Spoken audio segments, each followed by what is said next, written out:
George, it took you a while, 11 years at Washington State, and I was there for the first few, and that was tough. I mean, there was a lot of losses, and it was a difficult time.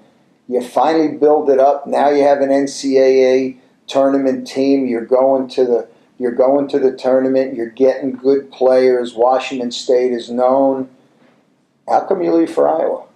You know, Jack, you said something that touched me in the beginning of the question, and that was you endured a lot of losses and hardships to finally get to where you were able to get the team in the NC2A tournament.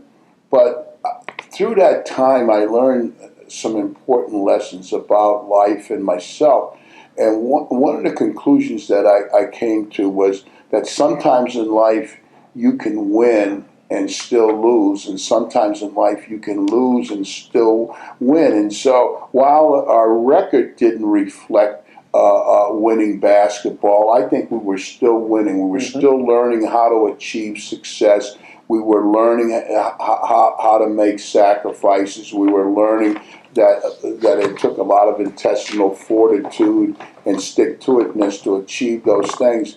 And we tried to learn from our failures, and subsequently we were able to get ourselves in a position where we could get the necessary talent and support internally and externally to have a quality basketball team. And so toward the end, we finally were able to get a team to the NC2A playoffs, and it was about the first time in 40-some years. I think the last time they had been to the NC2A playoffs, Abe Lincoln was a boy. And so we got in the tournament, and I don't think in any Ray Nagel's wildest dream did he ever think that in hiring me we would ever get a team to the NC2A playoffs. I'm not even sure I ever believed that myself, but we did, and we actually got there twice. And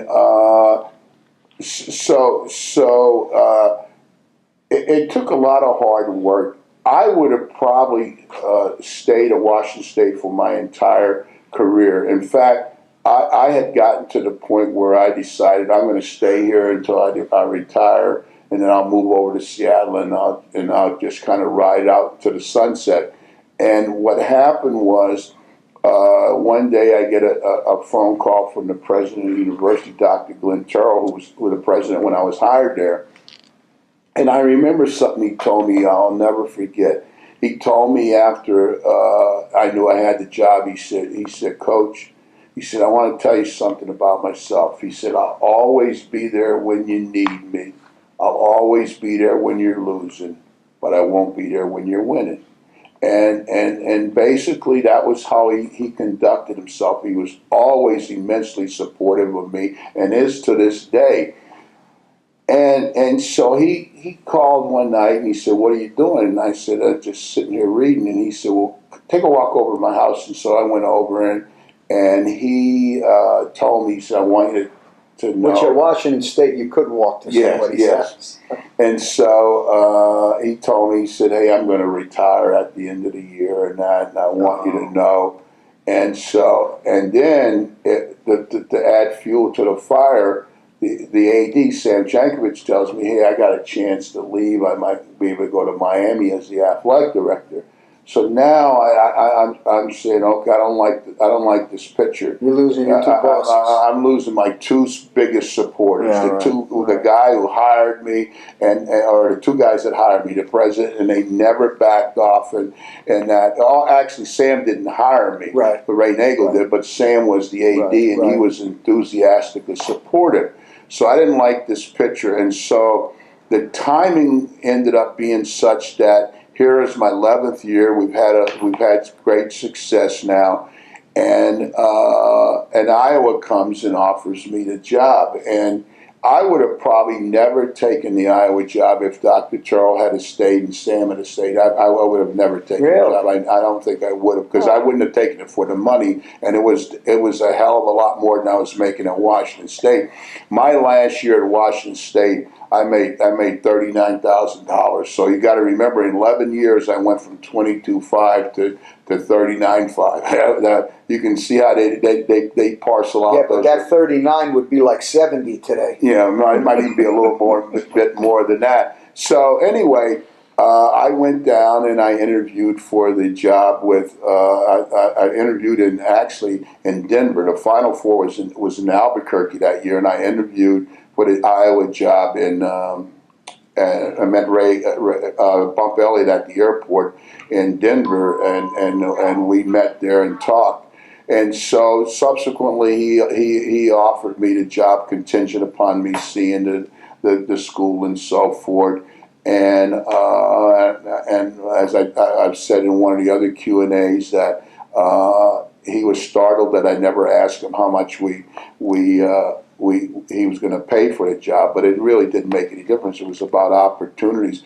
One of the funny things is I remember asking Bump what was the budget, and he kind of was silent for a minute and kind of smiled, and he said, well, he said, in basketball and football, we don't have a budget. And I said, well, I don't understand. How does that work? And he said, well, you kind of spend what you have to spend in that. And Bump was... And that's one of the worst things to tell you. Yeah, well, at the time, it took me a little while to get used to that, though. But it was easy to get used to.